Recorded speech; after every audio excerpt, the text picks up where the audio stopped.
Welcome! Today I'm showing you how to block your SIM card with SIM pin in your TCL 20 Pro. First of all, go into settings and find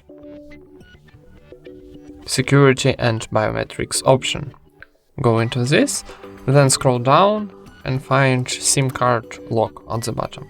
So click it and click to block your SIM. Then need to enter the pin from your card, for example 1, 2, 3, 4.